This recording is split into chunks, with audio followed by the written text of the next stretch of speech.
There's a reason why the Bibi Stockholm barge is not on the front pages of many, if any, newspapers today. And it took me a moment to work it out, because certainly broadcast media, and obviously that includes us, are all over it. And it's because of the pictures and the phone-in potential.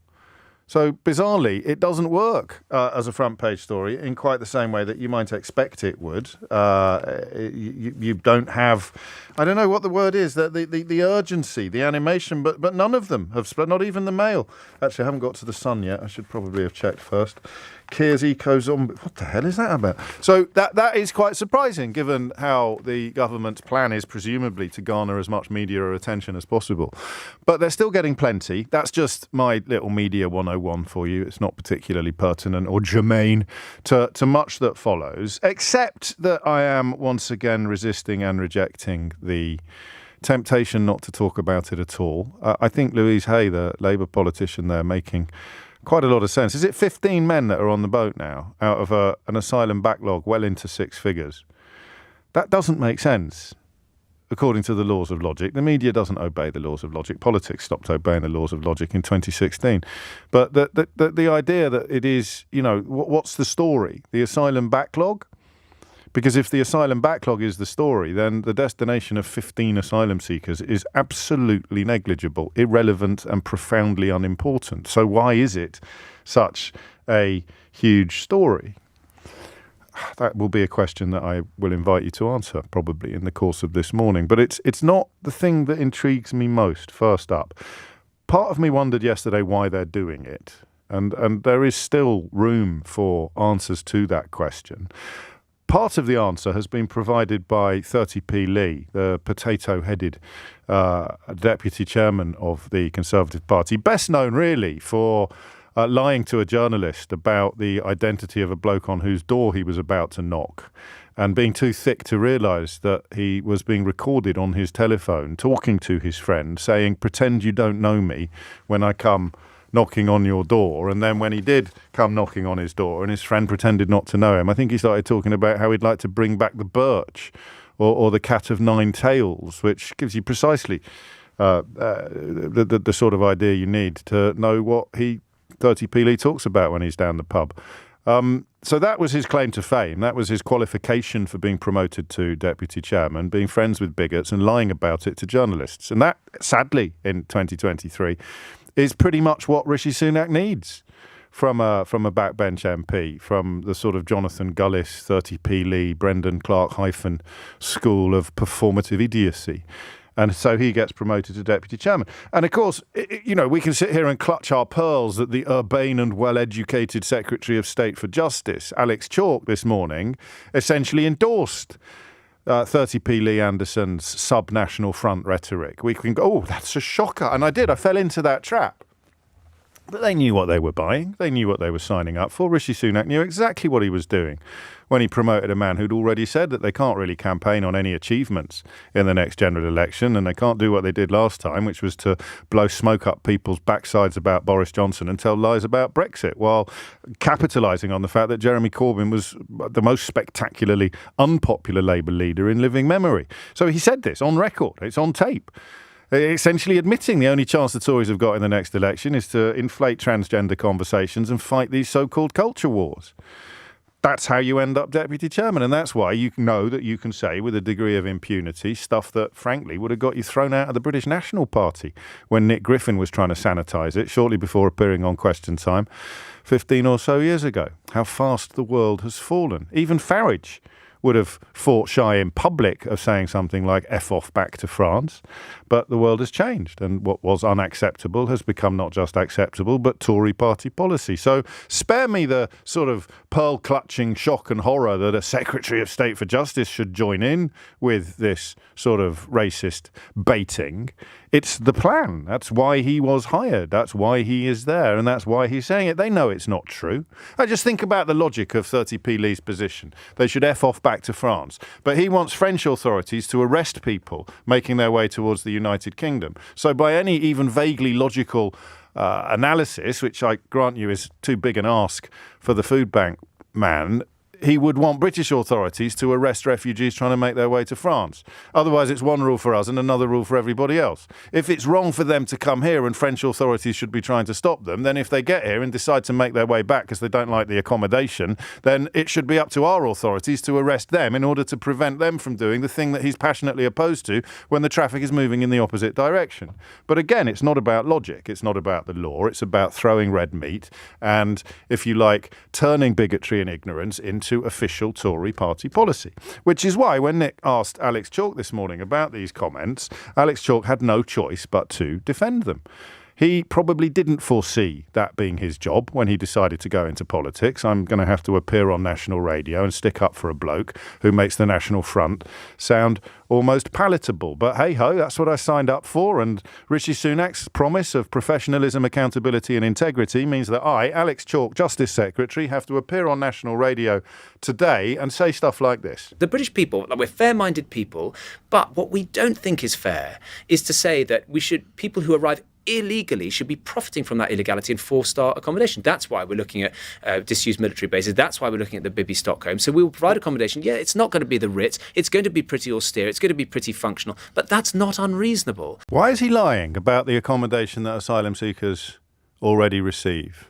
Why is he talking about the Ritz and 4-star hotels? Now, there might be a hotel near you. There are a couple in Kidderminster, actually. I think they were 3 rather than 4 that did end up housing asylum seekers. But at the point they started housing asylum seekers, they ceased to be 4-star hotels. They became asylum seeker not detention centres because you're free to go, but holding centres, if you like. The idea that an asylum seeker has moved into one of these hotels and can avail themselves every day of the room service menu and the facilities is not just silly, it's disgusting. It's a blatant lie. We've put a call in to the Justice Secretary asking for examples of hotels where asylum seekers receive the same level of 4-star service that paying customers would have received before the hotel was repurposed. We're waiting to hear back. They tried to pass us on to the Home Office at first, claiming that it was a claim that had been made by them, but I heard the Justice Secretary make that claim on LBC this morning, and therefore I think he should account for his claim that 4-star hotel accommodation was previously being supplied to asylum seekers. We'll let him off the Ritz comment because that can be a figure of speech, but it's a very deliberate figure of speech designed to make you think that these asylum seekers are enjoying a better standard of living than you do. I'm getting texts also about them being frightened of the water. So I don't know why they're coming into the studio, but if you had crossed the channel in a dinghy, knowing full well that people had died making the same journey, it's possible you'd be a little less relaxed about water subsequently than you were before you got in that death trap. So there we are. Another point that I need to make at 11 minutes after 10 this morning is that my anger is not the right word. Disgust and sadness. My disgust and sadness at what this country has become, a country where 30p Lee Anderson can do a National Front tribute act in a national newspaper and be defended by the Secretary of State for Justice. My sadness and disgust at what we have become is also part of the point. So Suella Braverman, Robert Jenrick, Rishi Sunak, they hope that people like, well, there's only about 3 of us in British public life. There's basically me, Carol Vorderman and Gary Lineker now. But we're upsetting people like us is the point of the policy. That's it. That's, oh, great, yes, it's upsetting them. Only I, out of those 3, of course, have any form of media profile where I can offer up my opinions. Gary and Carol rely on Twitter. But even that is too much for the right-wing media to bear. Any syllable of dissent, anybody daring to suggest that we're actually a bit better than this, lads. We are just better than this. Even if you have been misled about the international law on the question of refugees and safe countries and first countries, even if you've been misled about that, it doesn't make you someone who cheers some bozo shouting F off back to France if you don't like it. That's a deliberate move. And anyone speaking up against it is to be portrayed as an enemy of the people or part of some sort of fifth column. 13 minutes after 10. Is the time. So the question of why they're doing it has many, many answers. They're not doing it to solve the problem because They caused the problem. They like the problem. They relish the problem. Suella Braverman today gets to paint targets on new backs. She gets to paint targets on the backs of lawyers, doing with lawyers what they've previously done with refugees. So you find me a dodgy lawyer and a corrupt Tory will pretend that all lawyers are dodgy. Just as you find me a law-breaking asylum seeker and a corrupt fascist racist sympathiser will pretend that all asylum seekers are criminals. It's easily done. It leads to Donald Trump's ludicrous comments about the colour of M&M chocolate. So that's part of the reason as well. It upsets all the right people. It paints targets on the back of distractions, because the last thing we want to do is admit that we've been in power for 13 years and every single thing that's wrong with the country today is on us. We've got to have the conversation about something else. We can't have it about our record, or even, now that Keir Starmer has replaced Jeremy Corbyn, we can't even make the conversation about the opposition, really, although we're going to try some nonsense about environmental protests. So we can't make the conversation about our 13-year track record. We can't make it about solving the problem, because we caused the problem and we need the problem in order to be able to promise that we're the ones to fix the problem without mentioning that we actually caused the problem. It's not about the numbers of people that are being put on the barge, because that is a tiny fraction of a tiny fraction of a tiny fraction of the number of people waiting to have their appeals processed. And it's not about the reality of any of the situation that's under discussion, because if it was, the Secretary of State for Justice would not be lying about 4-star hotels and the Ritz, fairly secure in the knowledge that the country has become so corrupted by this sort of bigoted bile that he'll be able to do so more or less unchallenged. It's 10:15. You're listening to James O'Brien on LBC. So which way into it do you prefer? Which way into it do you prefer? I think I'm going to ask why Alex Chalk is lying about 4-star hotels. I want you to think about your answer. I'll play you the clip again, not the Lee Anderson clip, the hotels clip.